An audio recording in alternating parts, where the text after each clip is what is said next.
ഇന്ന് നമ്മൾ ചെയ്യാൻ പോകുന്നത് ഒരു മുട്ടക്കറിയുടെ റെസിപ്പിയാണ്. ഇതൊരു സ്പെഷ്യൽ മുട്ടക്കറിയാണ്. പ്രത്യേകിച്ച് ഉള്ളി വഴട്ടുകയോ ഒന്നും വേണ്ട.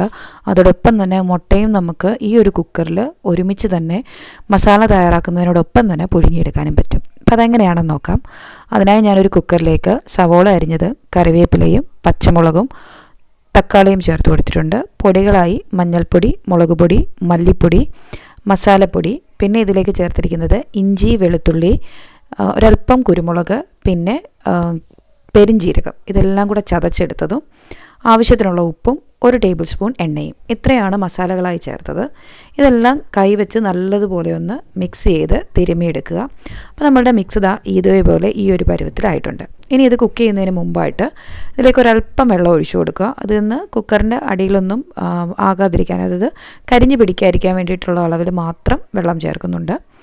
ഇനി ഇതിനകത്തേക്ക് നമ്മളൊരു പാത്രം ഇറക്കി വെച്ച് അതിനകത്ത് മുട്ട വെച്ച് മുട്ടയുടെ ഒരു പകുതി ലെവൽ വരെ വെള്ളം ഒഴിച്ചു കൊടുത്തിട്ട് ഒരു മീഡിയം ഫ്ലെയിമിൽ വെച്ച് 2 വിസിലടിക്കുന്നവരെ ഇത് നമുക്ക് കുക്ക് ചെയ്തെടുക്കാം.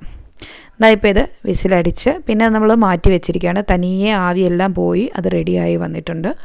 ആ സമയത്ത് കുക്കർ തുറന്ന് മുട്ട മാറ്റി കഴിഞ്ഞതിന് ശേഷം നമ്മളിത് മിക്സ് ചെയ്തെടുത്തിട്ടുണ്ട്.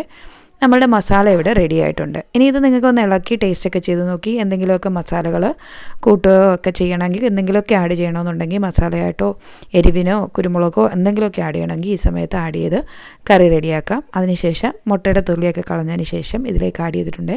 എളുപ്പത്തിൽ തയ്യാറാക്കാൻ പറ്റുന്ന മുട്ടക്കറി റെഡി ആയിട്ടുണ്ട്. അപ്പോൾ തീർച്ചയായിട്ടും ട്രൈ ചെയ്ത് നോക്കുക. നിങ്ങൾക്ക് റെസിപ്പി ഇഷ്ടപ്പെട്ടിട്ടുണ്ടെങ്കിൽ വീഡിയോ ലൈക്ക് ചെയ്യാനും ഷെയർ ചെയ്യാനും മറക്കാതിരിക്കുക. Thank you.